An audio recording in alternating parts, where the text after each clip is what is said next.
One more toast for you tonight. Right now, we're going to bring up Matt's father, Mr. Joel Swartz. Well, they tell me, if I'm going to keep my voice, I sure hope I do, that I'm last because they think I'm going to be entertaining.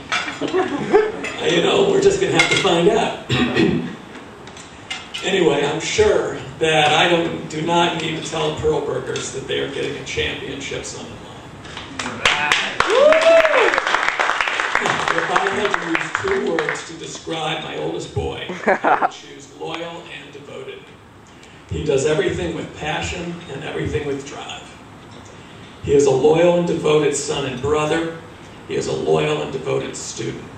He decided he wanted to go to Penn probably during 2nd grade, and that was a singular academic focus all the way through high school. He's a devoted Phillies fan, but to describe him as a fan doesn't really suffice. It's not just that he watches every game or goes to a lot of games. It's much more than that.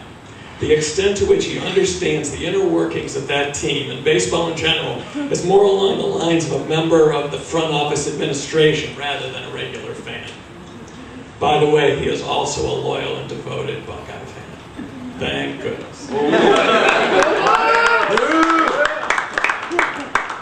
Everything he sets his mind on doing, he approaches with tenacity and determination. Without a doubt, he will be a loyal and devoted husband. His selflessness, kindness, and compassion will always permeate through his relationship with Laura. I've had the opportunity to get to know my new daughter-in-law over the past year or 2. I am struck by their similarities, but probably more by their differences. She has a sense of style and fashion that Matthew certainly does not possess. She is a problem solver, and I'm told she is an expert at crossword puzzles. She has written several poems and has a degree in anthropology. She enjoys entering contests. Perhaps I'm not impartial, but I think she won the ultimate prize tonight. She knocked one right out of the park. Matthew has prevailed in creating a passionate Phillies fan, and I think we have the potential for another over-the-top Buckeye fan in the making as well. They're both so talented and intelligent, I think they will do something really great with their lives. Matthew has always had an inquiring mind. One day when Matthew was 6 years old, I'm not really sure he was 6. I mean, if I said he was 4, you'd think I was, feeding a bunch of bull because he was way too precocious. And if I told you he was 8, you'd say he's an idiot. But, so I kind of settled on 6. So one day when Matthew was about 6 years old, we were driving down River Road in Gladwood sometime during the spring, and we passed a mother duck and 5 or 6 baby ducks. Matthew asked me where the baby ducks come from. I said, "You remember, Stud, Mom explained to you that the daddy gets together with the mommy and they make babies." He looked at me incredulously because even at that age, I may have had the tendency to pull their legs from time to time. Eventually he said, "Daddy, ducks don't know."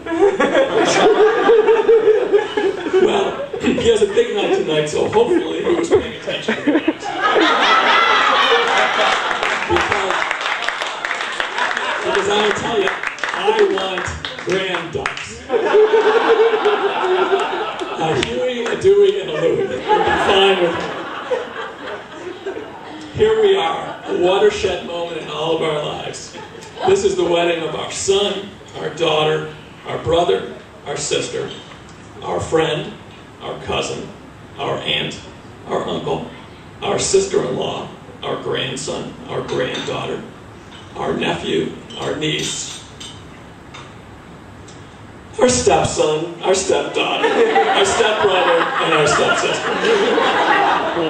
At a time like this, we are reflecting on hundreds of images in our collective psyches.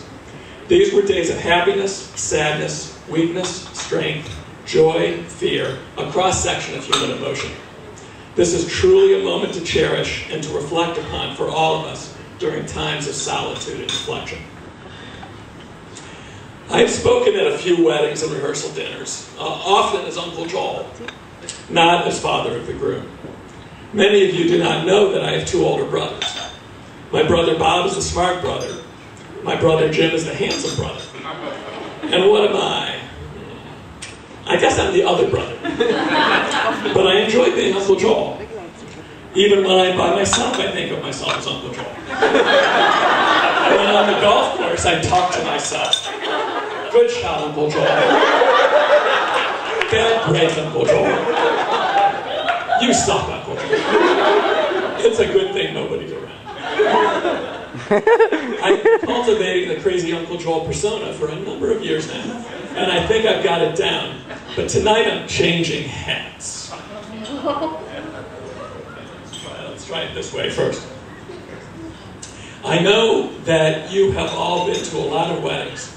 At each one, you have listened to the father of the groom speak. My guess is that you remember very little, if anything, about many of these speeches. That dubious streak stops tonight.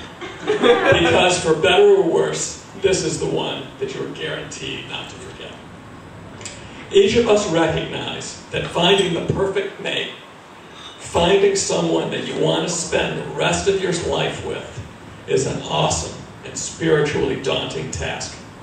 Success in that endeavor is certainly worth the type of celebration that we are all participating in tonight.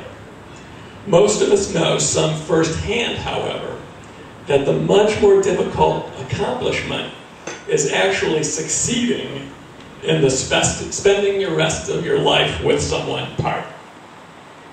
The question that we are asking ourselves tonight is, now that we've found love, what are we going to do with it? I think that Heavy and Dee and the boys have arguably put the best spin on that question by introducing it into pop culture. Since I work in my basement, I have a lot of time on my hands.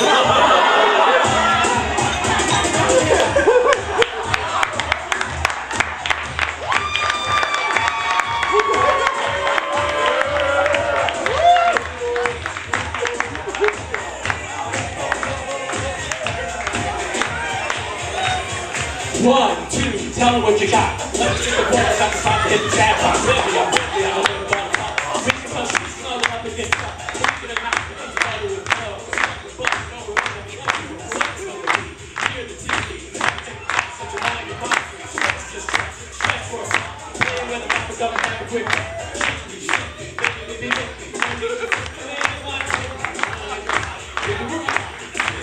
Come on, do it. I'm not quite sure as to what's going on.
Here we go.